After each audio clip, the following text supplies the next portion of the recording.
Hi, I'm Frank A. Lancione.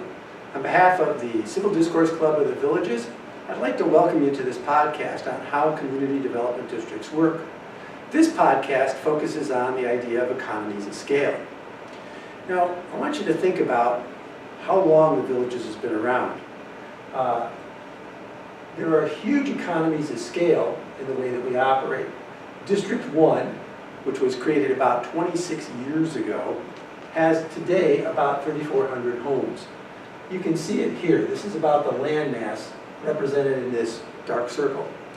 Now, if you went to the market with 3,400 homes, and if you use a multiplier of about 1.8, that means that you're a city, small city, maybe a large town of maybe just less than 7,000 people.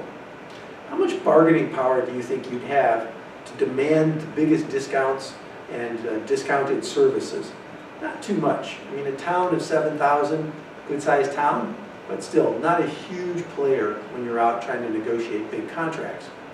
On the other hand, what if all of the community development districts in the villages, both residential and commercial, combined their requirements? And through the district government, the village's district government, they consolidated the requirements, went to market with master contracts, which they all jointly funded and all jointly got services from.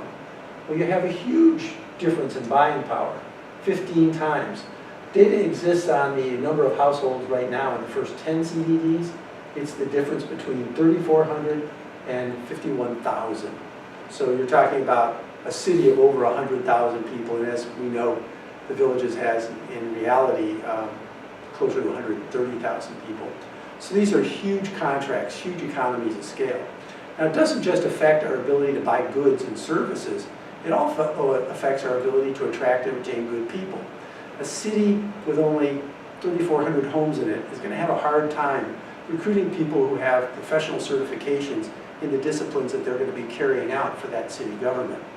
On the other hand, a city of over 100,000, they can attract people with the right certifications, and those people just don't come here as a stepping stone in a career. They come here to make their career with us here in the Villages. So by buying in bulk by all of the CDDs, acting in concert, and buying through the district government, we have a huge economies of scale, and we get a better quality municipal government staff. So a couple things, we talked about it: bulk consolidation, savings, better staff. And think about this.